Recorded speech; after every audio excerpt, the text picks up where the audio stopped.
इस पे किससे जाएगी लाइव स्ट्रीम? किससे? वीडियो है वो करेंगे ही। लेकिन वैसे ले जानी हो तो उसको भी फिर उसका फिर यहाँ पे अपलोड करनी पड़ेगी। अब ये तो पहले टेस्ट की हो ना। टेस्ट किया होता भी है, अभी तो ना पता, लेकिन जरूरत नहीं है। हाँ।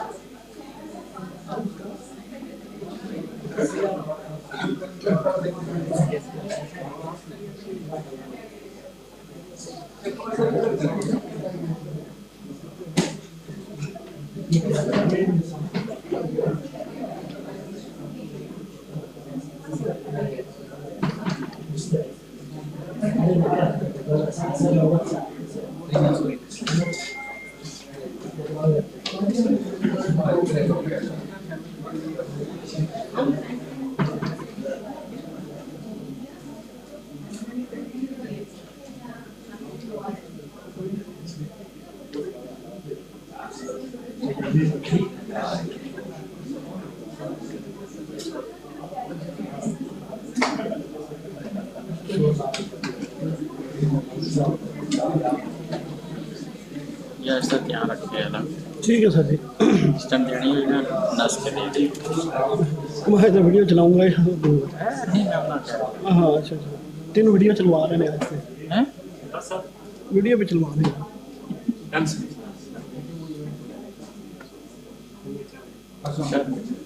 चल एक सर, एक मिनट जरा बात सुने।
अस्सलाम वालेकुम।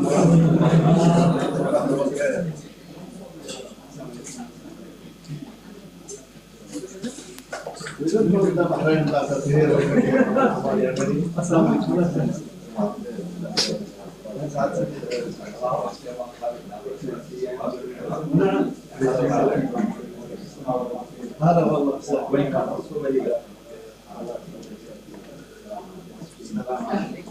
عليكم. How are you? Welcome.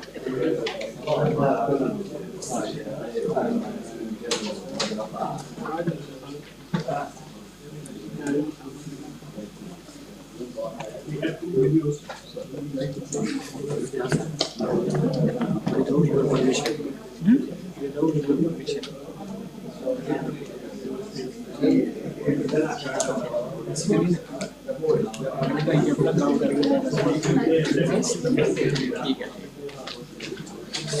बोला अभी तो डिस्प्ले ठीक हो नेक्स्ट टाइम किया अब चेक करो उसके लिए वो ठीक नहीं है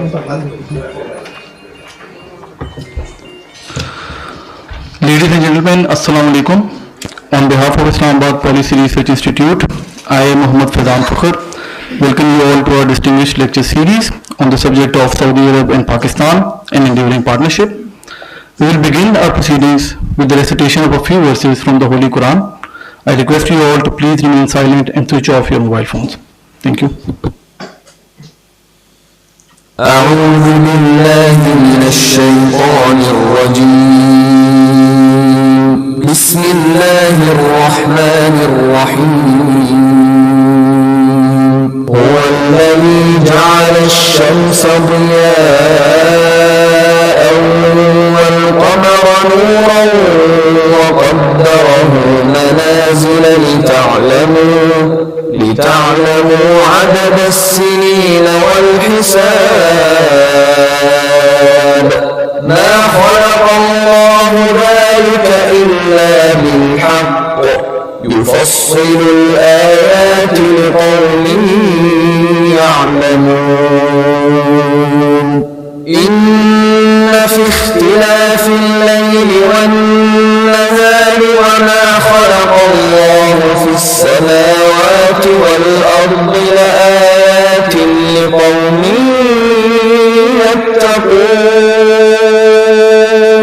صدق الله العظيم.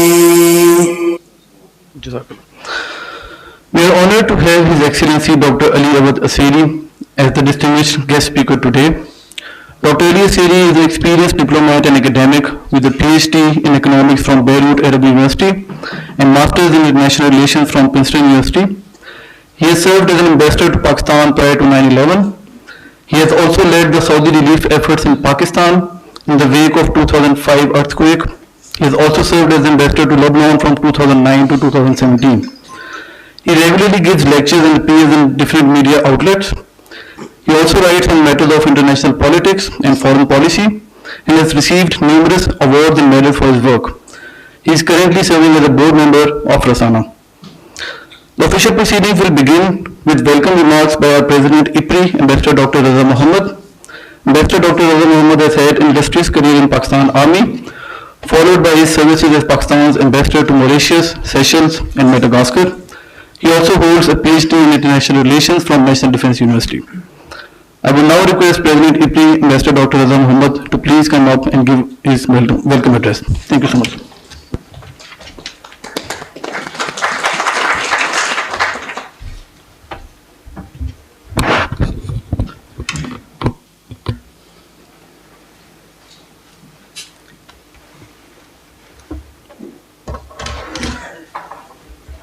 All praises to Allah the Almighty, the most beneficent, the most merciful. Salam be upon Prophet Sallallahu Alaihi Wasallam, Pakistan, you all who sit here, and both the countries which we represent here today, the Kingdom of Saudi Arabia and Pakistan.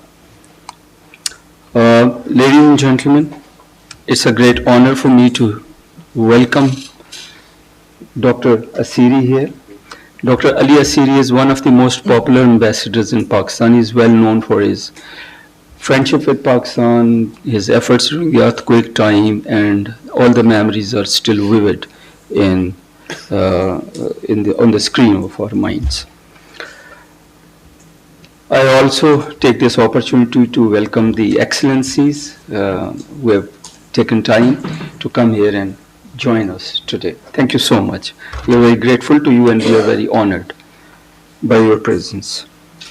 As far as Saudi Arabia and Pakistan relationship are concerned, I think we do not need too long introduction. Few words can explain these very well. Saudi Arabia has been a very dependable,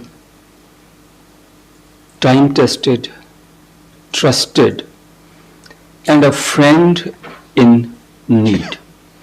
Actually, whenever Pakistan was in some trouble, Saudi Arabia was there to support.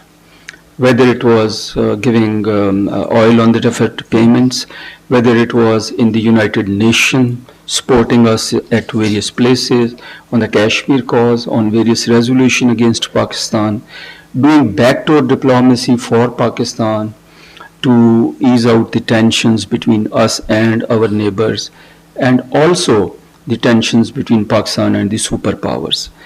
Saudi Arabia has always played sometime visible, sometime invisible role to help Pakistan in multiple ways. I have great memories of mine related to Saudi Arabia. I have served in Saudi Arabian Army as a captain.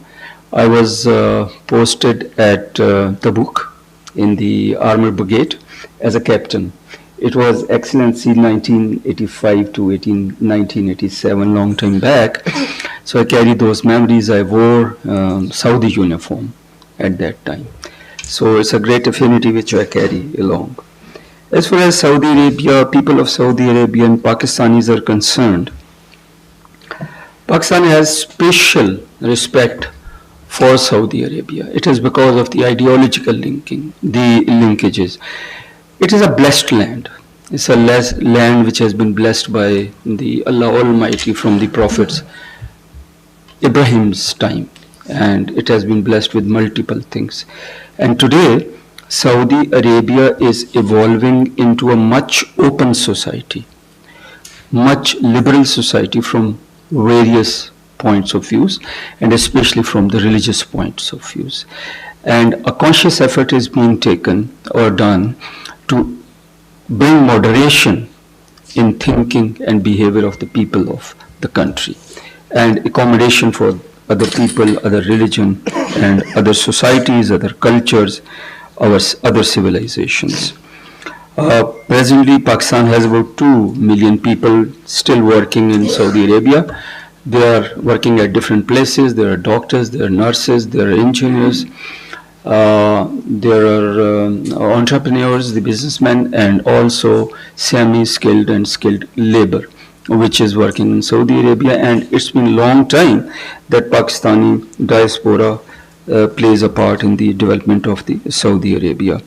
Similarly, Saudi Arabian and Pakistani militaries have been collaborating in multiple ways in helping each other, training, organizing, and all that.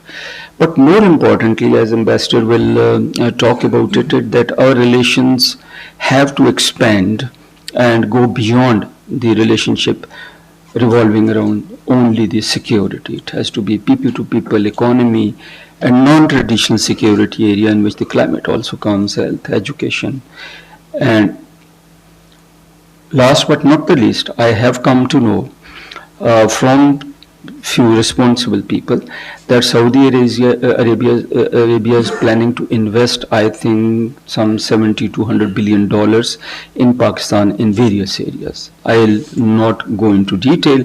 If Ambassador prefers and thinks that it is good enough to talk about it, he should. So, very grateful, Excellency, that you took time out, and we are grateful to you. We are grateful to Rasana. We are in touch with Rasana, and we would love that our collaboration increases further in multiple ways and in multiple areas. Thank you so much, Excellency. Thank you so much, sir. Ladies and gentlemen, before moving on to the address by His Excellency, we have 2 videos that we would like to play for the audience. Please. Not the second? Okay. Sorry, the English. Sorry. The International Institute for Iranian Studies, Rasana, is a private, non-profit, independent think tank. Rasana's researchers provide in-depth, impartial, and well-rounded analysis of Iranian affairs at the domestic, regional, and international level. In addition, Risala analyses issues related to the wider Middle East and North Africa MENA region, Central Asia, the Caucasus, and the Indian subcontinent. Risala is the first organisation of its kind in Saudi Arabia to be registered as an NGO. Vision: to be the leading global think tank in Iranian and regional studies by 2023. Values: objectivity, professionalism, quality, commitment, competitiveness.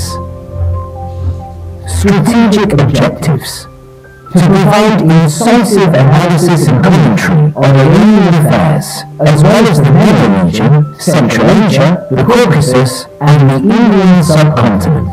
To commission and publish books, in-depth studies, strategic papers, and special reports. To publish print and audio-visual material in different languages in accordance with the highest standards. To hold events, establish partnerships, and develop policy recommendations for decision makers. To provide top quality training and qualifications for nationals to advance their understanding of regional affairs. Risala offers the following: studies, strategic papers, and special reports. The Centre for Studies and Research at Risala issues detailed and insightful political, economic, cultural, intellectual, military, and security-related studies and research papers on Iran, MENA, Central Asia, the Caucasus, and the Indian subcontinent. It also prepares detailed policy briefings on breaking events in the region. The Centre for Studies and Research provides bespoke and exclusive studies for partners and clients. It also issues an informative journal in both Arabic and English, and publishes books on a vast array of subjects. Courses: licensed and approved by the Technical and Vocational Training Corporation and the Saudi Ministry of Education, Risala Centre for Training offers a number of courses in crisis management, strategic analysis, report writing, as well as English and Persian language courses. Visiting researchers. The Visiting Researcher Programme provides support to researchers and doctoral students in Saudi Arabia and beyond. It also encourages collaborative research projects with other think tanks to promote the exchange of ideas and best practices.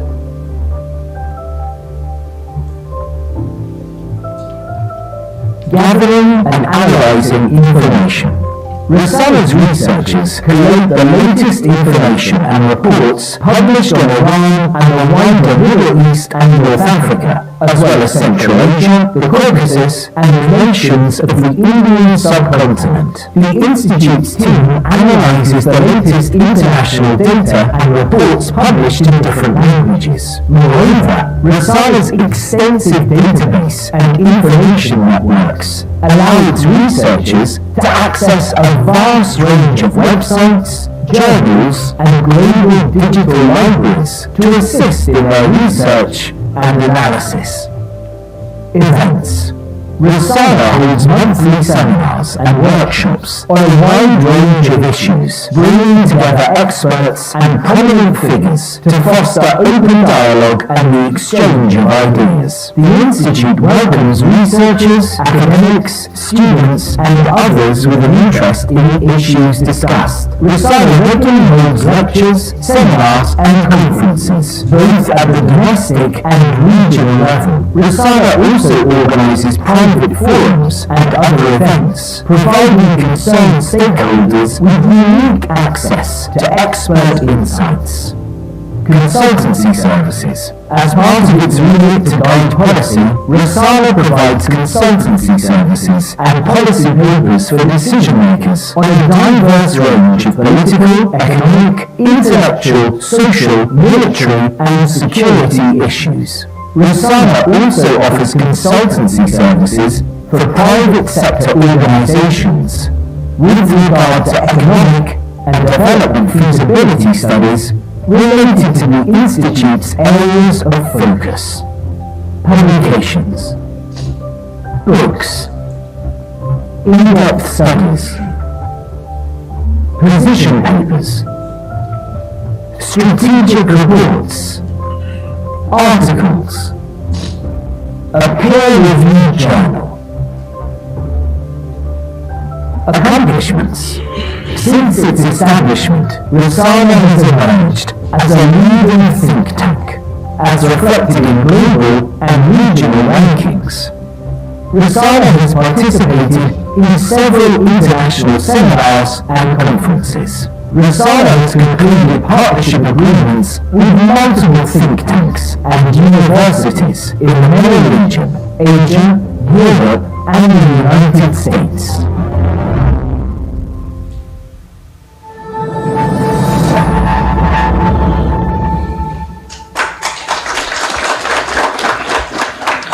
I would now request His Excellency Dr. Ali Asseri to please deliver his special lecture.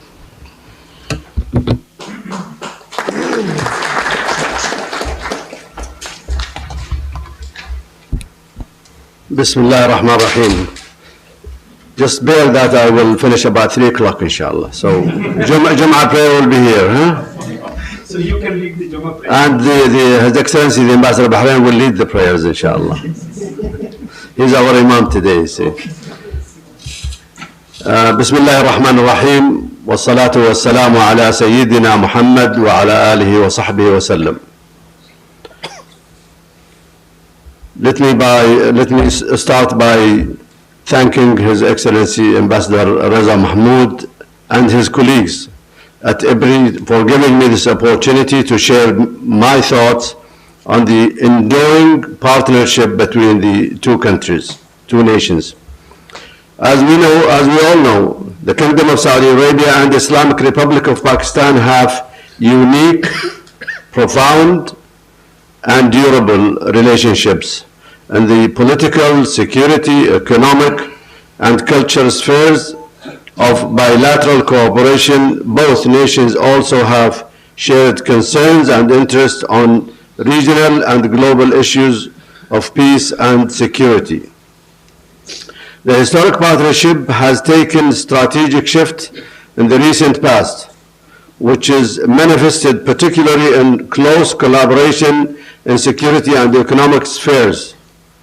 Pakistan has intensified security cooperation with Saudi Arabia in bilateral and regional domains and continuing to aid Pakistan's frail economy with significant loan commitments and oil supply on deferred payments. The Kingdom has undertaken major investment in its energy sector. The economic diversification under the Saudi Vision 2030 of Crown Prince Mohammed bin Salman in particular offers enormous opportunities for Pakistan's trade and investment relations with the Kingdom and employing its skilled, and I will repeat, skilled manpower in Saudi mega development projects. My speech today will be actually not political. It is, so I hope you would pay attention to the points that will be brought up, because it does serve the purpose of promoting our people-to-people relationship, because that's where the relationship is. Leaders go away, leader change, kings change, prime minister change, but the relationship, when I said unique, profound, durable, I really mean that, because it is there to stay, because it is people-to-people's relationship. So we need to help each other to promote this, what you would hear in this speech. Pakistan can likewise play a greater role in addressing Saudi Arabia's growing need for regional security and the changing geostrategic environment in the Middle East. Pakistan is my second home, which is true. I spent the prime time of my diplomatic career as an ambassador in Islamabad between 2001 and 2009, and it just went so fast, like 1 year. I vividly remember the gravity of terrorism that our two nations faced post 9/11 and how we confronted this danger together. With the instructions and guidance of my leadership, I maintain close interaction with Pakistan's civilian and military leadership to help ensure the country's stability and security. When a devastating earthquake hit Azad, Jammu and Kashmir in 2005, Saudi Arabia was the first country to establish an air corridor to provide emergency relief and victims, and also 2 state-of-the-art hospitals were right there in Kashmir. Pakistan is a critical juncture today, which is true. The recent flood disaster has worsened the already precarious economic conditions in the country. As always, Saudi Arabia has not left Pakistan alone in its hour of needs. This is clear from our leadership renewed resolve in not only addressing Pakistan's immediate financial needs, but also guaranteeing long-term investment in the energy sector. I have no doubt that the Prime Minister, Shahbaz Sharif, has the ability, courage, and will take Pakistan forward. Under the dynamic leadership of Crown Prince Mohammed bin Salman, the kingdom will always stand by Pakistan's current and future leaders. This is a proud tradition that dates back to pre-partition times.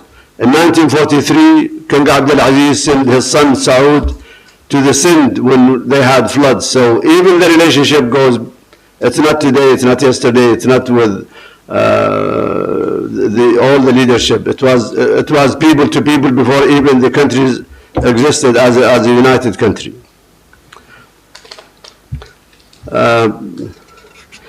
This is a proud tradition that dates back to pre-partition, and Saudi Arabia was among the UN member states to recognize Pakistan.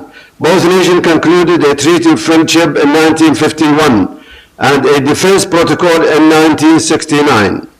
A glorious chapter of Saudi-Pakistani ties unfolded in the 1970s under the leadership of King Faisal bin Abdul Aziz and Prime Minister Zulfikar Ali Bhutto.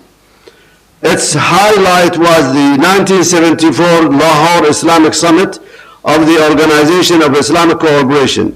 In 1982, while fight the anti-Soviet war in Afghanistan, the two nations concluded a major bilateral security cooperation agreement that governs their close defense ties until today. In 1989, when the Iraq invasion of Kuwait threatens the territorial integrity of the kingdom, Pakistan participated in the international coalition by dispatching an army division to act as the first line of defense in the Saudi border region.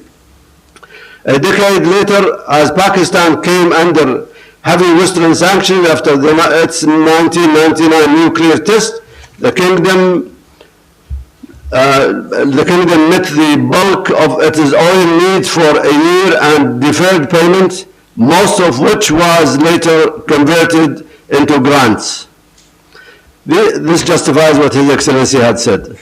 These are only a few notable instances from history which shows how our two nations have stood by each other. From Kashmir to Palestine and over pivotal challenges to the Ummah, from global terrorism and Western Islamophobia, Saudi Arabia and Pakistan have always expressed shared interest and adopted common approach at all multilateral platforms. Recent years have seen a major transformation in Pak-Saudi economic relations, whereby the kingdom is interested in long-term investment in Pakistan development sector while continuing to share up its foreign reserve. For instance, well before the country opted for the $6 billion IMF bailout program, Saudi Arabia provided its $6 billion in emergency relief in 2018, including a $3 billion loan and $3.2 billion oil credit facility on an annual basis for the next 3 years. To avert severe balance of payments crisis facing Pakistan soon thereafter, in February 2019, Crown Prince Mohammed bin Salman visited Islamabad, concluding the biggest ever investment deals worth $20 billion. These include a $10 billion Aramco oil refinery and petrochemical complex in the strategic port city of Awadh in Balochistan province, and the potential acquisition of 2 liquefied natural gas power plants and nearly $4 billion in alternative energy and mining deals. The kingdom was also the first country Prime Minister Shahbaz Sharif visited in April 2022, soon after assuming the office. On the occasion, Saudi Arabia affirmed its continuous support to Pakistan and its economy, including augmenting the $3 billion deposit with the central bank through terms extension or otherwise. It also agreed to explore options to further enhance the financing of petroleum products and supporting the economic structure reforms for the benefit of Pakistan and its people. Last year, the kingdom rolled over its $3 billion deposit in the State Bank of Pakistan twice, as Pakistan was able to receive the extended fund facility worth $1.2 billion from the IMF. Last month, the Saudi government expressed its intention to increase the ceiling on this deposit from $3 billion to $5 billion. As Pakistan is negotiating for the IMF funding again, King Salman bin Abdulaziz announced to invest $1 billion in Pakistan to boost its economy. At the International Conference on Climate Resilient Pakistan in Geneva last month, the Saudi government announced to invest $1 billion more. The Islamic Development Bank committed $4.2 billion in financing the reconstruction effort after the flood disaster. No doubt, Prime Minister Shahbaz Sharif inherited a country close to financial default, but with timely support from Pakistan's time-tested allies like Saudi Arabia, he was able to avert the unprecedented economic crisis worsened by the devastating monsoon flood across the country. The consequent economic stability would be important for creating a stable political environment for the coalition government ahead of the next general election. This is precondition for the long-term sustainable economic growth in the country. The ongoing diversification of the kingdom's economy under the Saudi Vision 2030 offers enormous opportunities for Pakistan's skilled workforce in the IT, tourism, and financial services sector.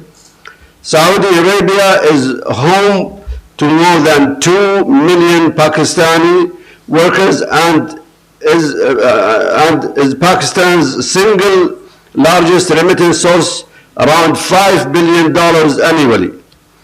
but most of these fall into the category of unskilled, semi-skilled labor. If we have skilled labor, they could be double. This leads me to remind the present government to focus on creating vocational institutes to train skilled manpower so that Pakistan can succeed in entering the increasingly competitive Saudi market. The lack of such training is the key reason why the Pakistani labor, despite having deep religious affinity and rare aptitude for hardship, loses out to the better trained workforce from countries like Philippines and India. The Vision 2030 aims to make Saudi Arabia a global economic hub with giga development projects such as $500 billion new city projects. Pakistan has ample skillful youths to contribute to Saudi Arabia's post-industrial development, and it turns shore up its forex reserve through enhanced remittance.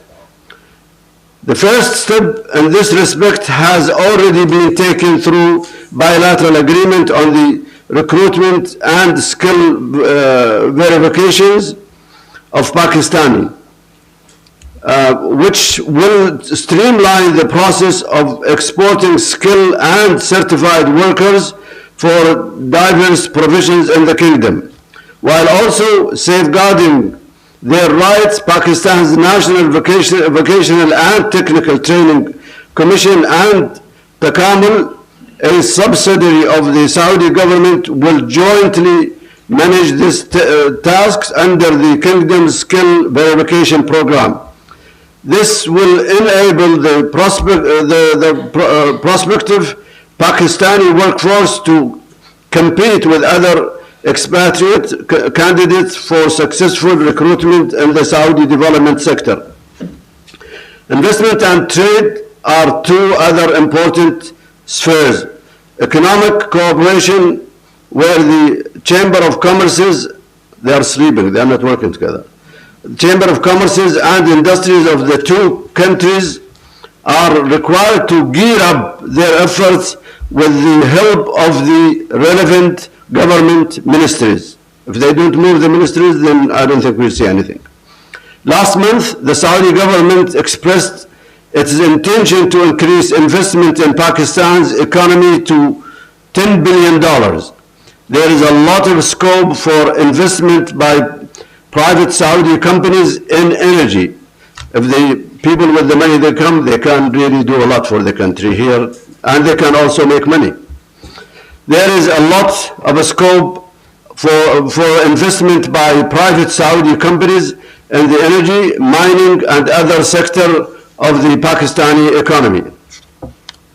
The city of Sialkot is known globally as a hub of sport goods and surgical equipment, and would be an ideal place for Saudi investment. The industrial zone in Karachi and Faisalabad could be additional choices for this purpose.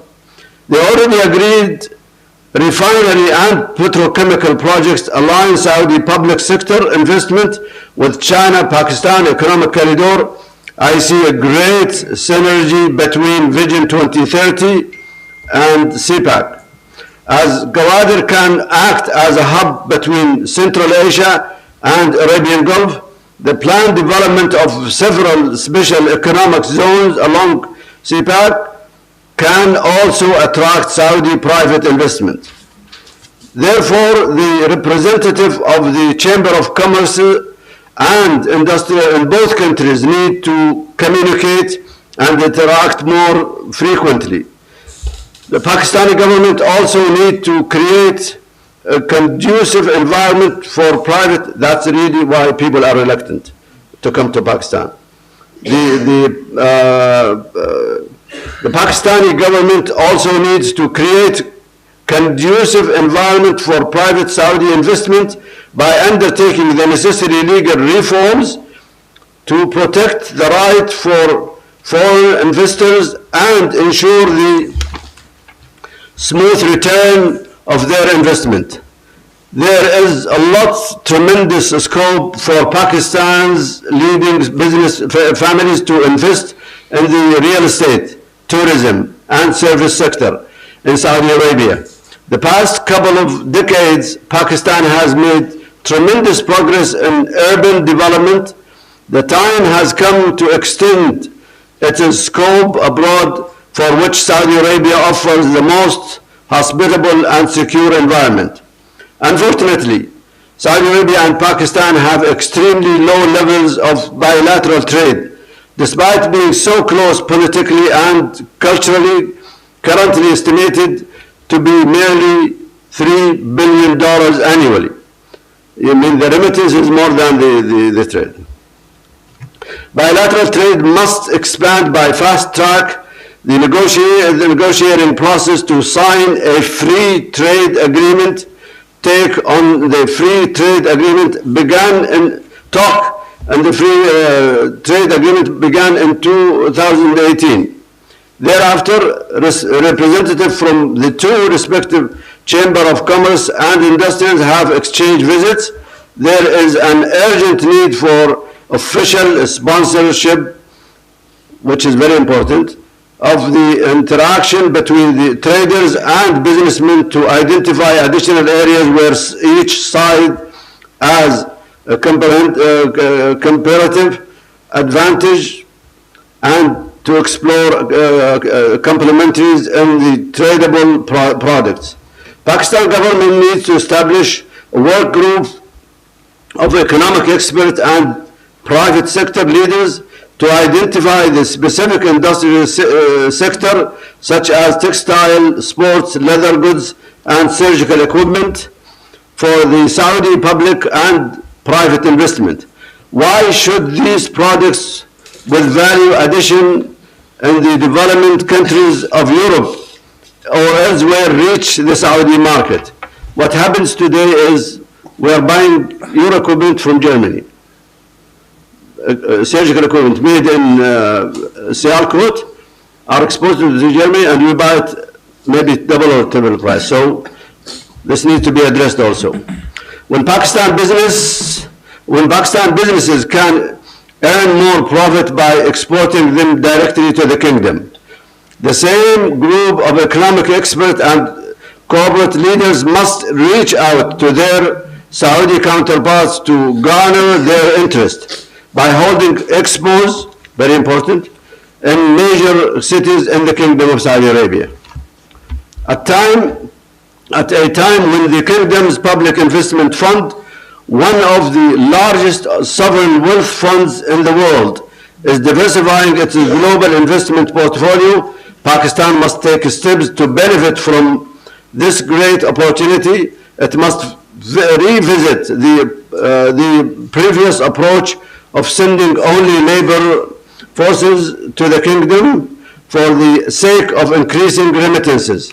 As Saudi Arabia diversifies its economy under the Vision 2030, it can benefit enormously from Pakistani talent and range of professional domains. In fact, economics cooperation needs to emulate the persistent pattern of bilateral relations in the security domain. From defending the sanctity of Mecca and Medina to defeating the scourge of terrorism, Pakistan has always been a key Saudi partner in security spheres. Since the 1960s, defense and military ties between the two countries have continued to deepen. It is also no surprise that former Army Chief General Rahil Sharif has commanded the 42-member of Islamic Military Counter-Terrorism Alliance headquarters in Riyadh. The historic partnership between the two nations has indeed come a long way. A rare spirit of brotherhood brings them together, including the fact that millions of Pakistani visit the kingdom each year to perform Hajj and Umrah. That is why with each passing decade, there is cooperation in political, security, economic, and cultural spheres has grown by leap and bonds. I have no doubt that this brotherly bond will reach new heights under the dynamic leadership of Prime Minister Shahbaz Sharif, and his successors will surely take this wonderful story forward, together with the visionary leadership of Saudi Crown Prince Mohammed bin Salman. Wassalamu alaikum wa rahmatullahi wa barakatuh. If there is any question, I will be happy to answer before I leave the podium. Sorry? You can take a... That's microphone? Oh, okay. All right. No, I'll Thank you so much, sir. We now move on to the question answer session. I would encourage those in the audience to please keep the questions brief and concise given the time constraint. The floor is now open for the questions.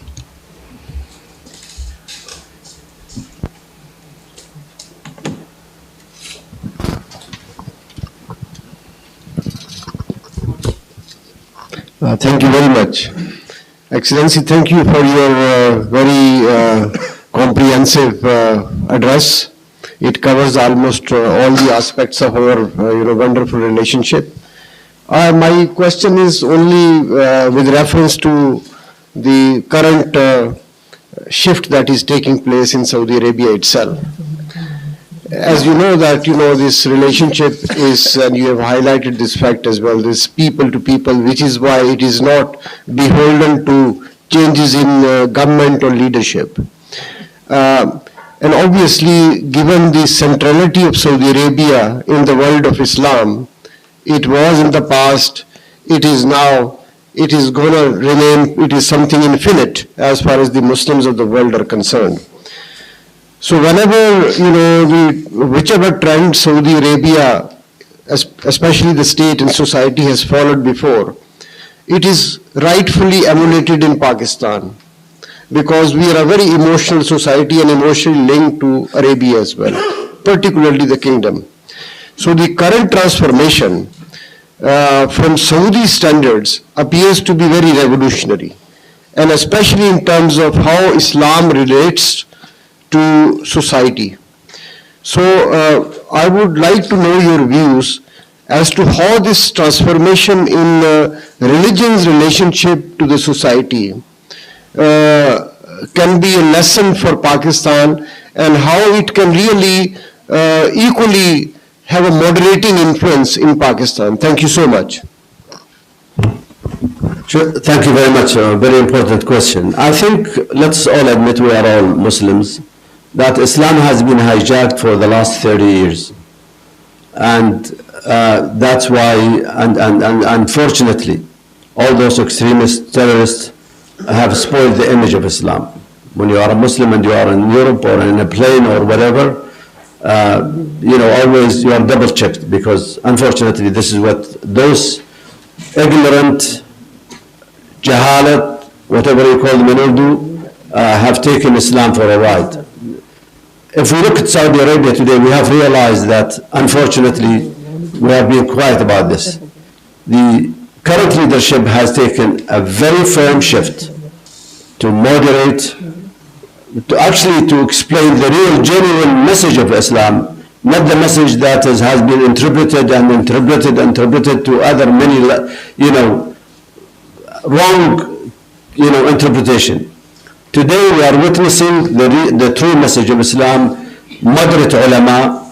If you listen to khutbah, unified, the religious discourse is unified, the khutbah is unified.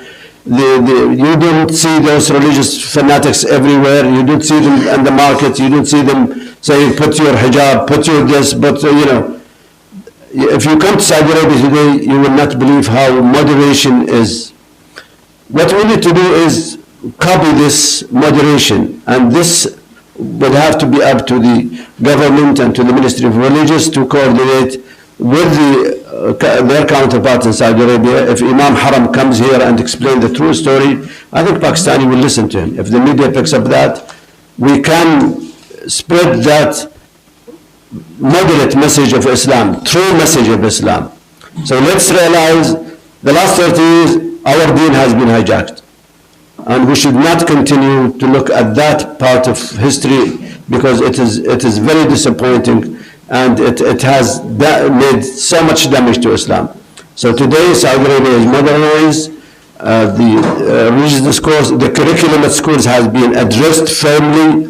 Whatever not related to Islam or propagated wrongly about the tafsir of the Quran or whatever, I think this is the way we can build a better future for our youngsters and learn. We are adherent to our deen. You know, and we all, whatever sect you are in Islam, there are 5 pillars of Islam. Everybody follows them. So we cannot say that we have 10 pillars, but 3 for the, you know, I stayed in Lebanon, there were 18 sects in Lebanon. So you could see the message between the Christians and the Muslims and, you know, so many sects. So I hope this respond to your question. I'll be happy to take any other questions.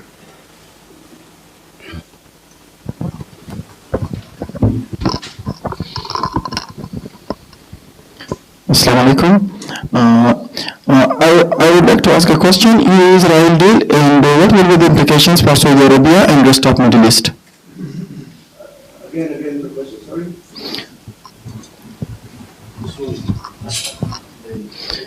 UAE-Israel deal, and what will be the implications for Saudi Arabia and rest of Middle East? UAE. Yes, UAE-Israel deal.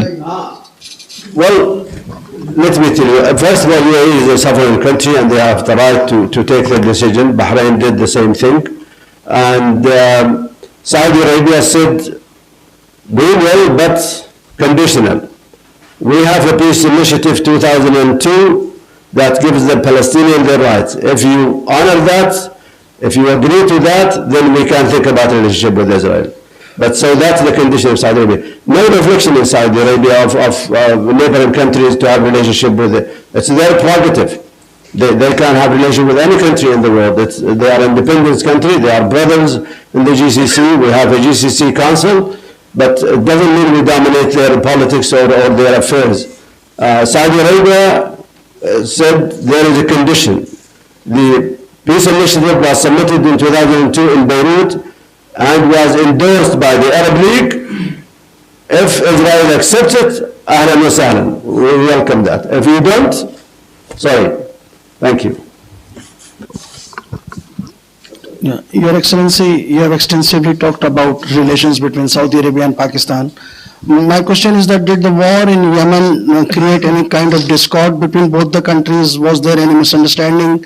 Did it act as a bone of contention? My first question. Second question is, how long do you see Saudi Arabia and Iranian reconciliation in the long run? And what kind of irritants have been addressed, because you run a very prestigious institution which addresses Iran. So Iran-Saudi Arab relations as well. Thank you. Thank you. There are 2 questions. Number 1, Yemen was invaded by Iran. Weapons and missiles and training has been taken part in Yemen to attack Saudi Arabia. So Saudi Arabia has no choice except to preemptive this inevitable attacks to Saudi Arabia. So that's in regards to Yemen. In regards to differences, no, there are no differences. Brothers, they have disagreements. It doesn't mean we do have, and I did summarize it in 3 words: unique, profound, and durable. So we have to have our differences. We don't expect you to say yes to everything we say. Don't expect us to say yes to everything you say. But, we are brothers, but we talk, and as they say, negotiation is the spirit of compromise. So that's in regard to Yemen. In regard to Iran, unfortunately, Iran, and I would say it, they are neighbors. You can't choose your friends, but you cannot choose your neighbors. They are there to stay. Therefore, we wish to have a good relationship with Iran. But Iran has been not only, that has been exporting the revolution, they have been putting militia in many Arab countries. What does Iran have to do with the Arab countries? Their own people they need the money that they send to Hezbollah, or they send it to Houthis in Yemen, or I don't see this politics of Iran. And we had 5 meetings in Iraq sponsored by our brothers under the auspices of the Iraqi government, but no avail, nothing. So if they mean business, I'm sure Saudi Arabia will welcome a very constructive dialogue, direct dialogue, adhering to what you agree on. When I ask the people of Iran, you must know this, it is only the regime that's conducting, terrorist activities everywhere. So that's why the problem is with Iran. Thank you, Your Excellency. My name is Hanan Hossain. I'm an Assistant Research Associate here at IPRI. Just wanted to get your thoughts on what kind of cooperation opportunities do exist in light of climate change. So we do know that there are billions being spent by Saudi Arabia to invest in its 2060 net transition. And also your ministers have gone on record to say that a delicate balance between economy and climate can be rewarding. So now that that's a priority in Pakistan as well, as far as reconstruction goes and cooperation goes, just want to know, can climate change kind of open up new areas for cooperation between two countries, and what could that look like? Yeah. Thank you. Excellent question. Thank you very much. I think we should not continue the way we are as far as economic is concerned. I think Pakistan has so much to offer, and Saudi has much to offer. And I would request actually the government to sponsor this, because if they don't sponsor it, I myself went to every chamber of commerce when I was here, and by the time you leave, that's it. Only media and photographs and that's it. The Pakistani relevant ministries need to be heavily involved with the chamber of commerces, to have expos in the kingdom, to expose what you have in Pakistan. Well, I have only few boxes of mango exposed in Saudi Arabia. You have rice, you have products from all the industrial cities I have mentioned in my speech. The point is, one hand cannot clap. You need two hands you need to interact with the Saudis. And also, and I mentioned this in my speech, the Saudis are reluctant because they don't know whether they could have their money back, or are there restrictions in their money when they come and invest in Sialkot or wherever. So we need a revolution in that. We need the government and the private sector to work together. The skilled labor, we need vocational training. The IT, the Pakistanis are the smartest IT people I've ever known. So we need to expose those people, and you need also to protect them. And what I mean by protecting them, they are being manipulated by the recruitment agencies in Pakistan. A poor Pakistani will go to Saudi Arabia for 6 months to pay the agency. Haram. So we need to take positive steps to train our people and to protect them. If you see the Filipino, how much they take of their manpower coming to Saudi Arabia, there is so much bureaucracy. And they give them, alhamdulillah, the Pakistanis are Muslim. They will come and they will blend in very quickly. But the Filipinos, they need orientation about the customs and tradition and Islam and the rules and social things. Pakistani don't have this. So training, vocational training is absolutely vital. Also, trying to have different ways and means to expose them to Saudi Arabia, to protect them not being manipulated. You could charge them a reasonable amount for the ministry, for whatever, but you make sure that he's healthy, he's an expert of what he's doing, because then that way you could beat the market. So that I hope to answer that. His Excellency, my name is Hamza Rifat Hussain. I'm also an Assistant Research Associate here at the Islamabad Policy Research Institute. I want to know your take on the culture, or you could say the prevalence of red tapeism in the Pakistani bureaucracy, and how is that a hindrance to unconditional Saudi investments? What is your experience? You've already mentioned that you went to different ministries and they weren't very cooperative, but do you think red tapeism in the future and in current times is a major hindrance to Saudi investments in the country? Well, I'm not here to teach the government of Pakistan what to do, so I'm not going to comment. What we need is what I just have said. And we need the relevant governments to really engage with the Chamber of Commerce's in every step that we, because there are golden opportunities in Saudi Arabia. Many countries, and I was very happy actually, to be honest with you, to see Pakistanis who are in Kuwait or in Dubai, they are moving their business to Saudi Arabia. And they are well off Pakistanis, not, they have big companies, and I met one of them, his name is Kashif. So, I will leave that, but my speech, that's a conceptual speech. You read it the way you want to read it, but I'm not going to comment on the Pakistani government, I'm very sorry.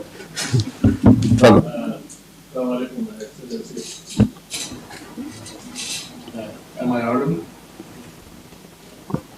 Yes, you are. Welcome, Excellency, and really very impressive discourse you had this morning, and we were looking forward to your visit. Here, just one of our researchers, he alluded to the Abraham Accords between UAE and Israel, Bahrain, and then later on joined by Morocco and Sudan. So don't you think that, I think there is a change of my heart, or you can say the environments have changed in the region. Because the old tactics which were applied to convince Israel to give right to self-determination to the Palestinian people has not worked so far. And then there are also vibes that perhaps there will be more recognitions, including Saudi Arabia, which you have rightly explained that what are the conditionalities you have talked about. But of late there has been some discussion here in Pakistan also. And for us, we don't have direct clash with Israel. We have only supported Palestine as an Islamic cause. Otherwise, we don't have a direct dispute with them. But the neighbors of Israel have direct dispute with them, and now they are into an accord with them. What do you suggest? How? You think that we have to change our tactics? We have to trim our sails in order to reach the destination in a manner that it can promote more dialogue to ease out Palestinian lives and give them, if not full, at least part of it, which they have been struggling so far for the past 75 years. Your take, please. Thank you, Excellency. I appreciate the question. Abraham Accord is quite clear. And the Saudi stand, I have cleared it up in my speech. The problem is, and I'll be very honest with you, is within the Palestinians. The Palestinians are divided, and that weakened their cause. Half of the Palestinians are with Iran, Hamas. The others are trying to struggle to survive and to achieve peace if they can. So we need to shape up the Palestinian home before any further steps could take place. If they do, then you have a strong, you have a unified voice, Palestinian voice, that could be stronger. Israel could stop. They should try to use it. Has it been helping the fighting and the killing for the many years? Has it done anything for the Palestinians? So it's there, I will not respond for any Palestinian, but I'm giving an overall, analogy of what I see as a citizen of Saudi Arabia. I do not represent any official views in this. My views are my views and not official views. They reflect my own opinion and my own views. So I hope the Palestinians would wake up and unite, number one. If they unite, then the influence of the Arab countries, Emirat, Bahrain, and Qatar probably, they could influence the American, they could influence Israelis, you must give the Palestinian their land. They have to, it has to be two states next to each other. But we need to unite the Palestinian, we need to unite, have one word, one body, one piece and one shoot, So this is the answer, I'm very sorry. Yes, ma'am. There are Jummah prayers, so those who need to pray, especially our Imam, the Bahrain ambassador, who needs to pray. Assalamualaikum. This is Sana Hamid, currently working as intern here in IPRI. So I would like to ask if Saudi Arabia has any intentions or willingness to participate in CPAC, and in what dimensions, in what areas. And also if its Vision 2030 incorporates regionalism, and in that case scenario, if Saudi Arabia is willing to interact and work under the premise of or under the umbrella of BRI for that matter. So there we go. Thank you, good question. I'll tell you that there is no limitation between Saudi Arabia and Pakistan in anything. What we need is to initiate, we need initiatives to begin with. We have already invested $10 billion for the refinery. We have already invested in the chemical plateau, factory or whatever. So we are here with you, but I think we need to promote this conceptual economics, not just to think politically or militarily, or we need to promote the link to think for the interest of the people, to help the people. So I can assure you, Saudi Arabia will never be reluctant to help Pakistan. And I was asked one question when I had another interaction on Zoom with other participants from America and from other countries about our relationship with Pakistan. They were thinking it's very weak. My answer was to them the ultimate thing. I said, Saudi-Pakistan relationship is a Catholic marriage. There is no divorce. Ladies and gentlemen, sadly we are nearing our conclusion, so we'll take two more questions. So please keep your questions concise. Assalamualaikum, Excellency. It's a pleasure to see you here again today. I'm Jubair Kulsoom Atif. I have one question for you. That is, what is the extent to which the petrodollar recycling would stop if Saudi Arabia joins the BRICS organization? And on top of that, I would also like to know, as generic as it may be, how is Saudi Arabia moving through the great power competition as it proceeds between the US and China? Thank you so much. Thank you very much. Your question, I think the dollar is important to remain, I think, for the time being. I don't think anything could be done because it's a strong currency and it dominates the whole world. Europe and, look at the Russians today, how the sanctions on them, it's hurting them. I think, sorry, what was the last question? All right, I take this. There is no competition. There is what I call contribution. Yeah, we both, Saudi Arabia and the Chinese president was in Saudi Arabia, and we have a new, dynamic relationship with China. They are coming very strong into the Middle East economically, and they are trying to balance, relationship with and it's great to have diversity in relationship. So you could be in a better position to go for your own interest. So we have a good relationship with America. We all have problems, but our relationship with America goes beyond the Second World War. So, and there are many agreements, and there are there's a lot of American presence economically, also militarily, security in Saudi Arabia. I don't know if the Chinese can really, compete to that extent. But however, we look to both countries to contribute and not to compete. So we can have a better relationship with both and peaceful interaction. Thank you.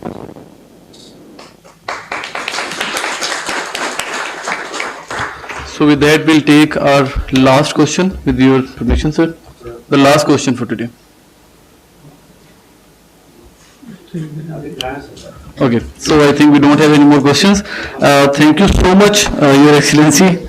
That brings us to, I would now request President IPRI Investor Dr. Awadh to please present our honorable guest, His Excellency Dr. Ali Asseri, with the memento from IPRI.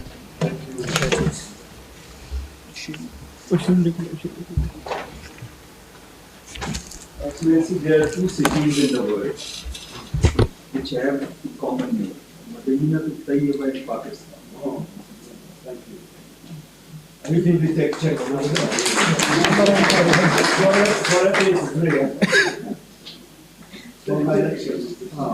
Inside it is gold.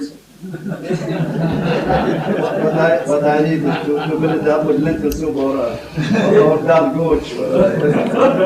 It's really that love. Thank you. Love and affection and You're very respect. kind. No, I really appreciate Respect it. for the country and respect.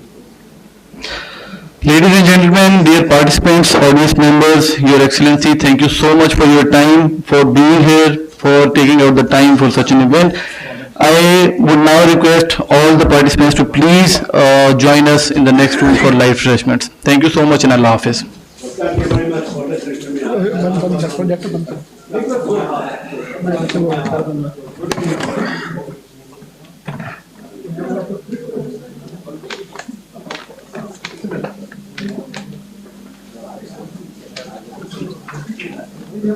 recommendation.